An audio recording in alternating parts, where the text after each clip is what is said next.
Comment se fait-il que le dieu Jupiter soit le maître de l'Olympe?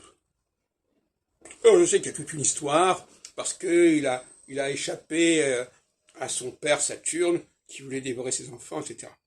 Mais ça, ce sont des explications comme ça. Mais en réalité, Jupiter, c'est Pluton, comme je l'ai expliqué. Et donc, dire que Pluton est le maître de l'Olympe, c'est une prise de pouvoir, c'est un coup d'État, en l'occurrence. C'est pas rien du tout. Alors on dit oui, Jupiter, c'est le maître de l'Olympe. Non, non, non, c'est beaucoup plus compliqué, c'est une révolution de palais. C'est comme un prince qui aurait éliminé ses frères pour régner, etc. On pourrait aussi dire ça. C'est pas la première fois que ça se produit. Donc, la mythologie, c'est plutonisé. Et on peut dire que Pluton a pris le pouvoir, à certaine mesure.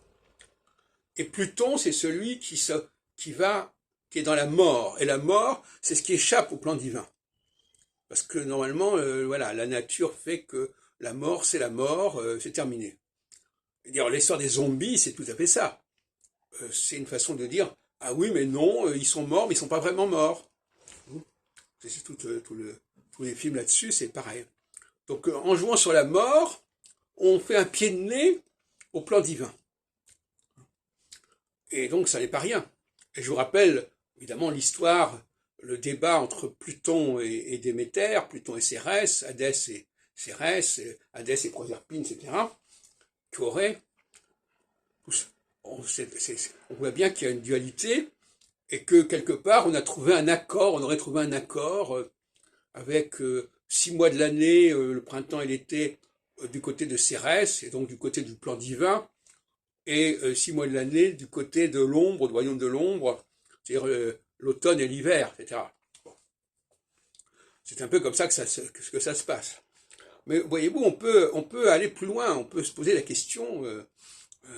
On voit bien que ce débat dont je parlais entre théologie chrétienne et théologie judaïque authentique, il est déjà là quelque part dans la mythologie gréco-romaine.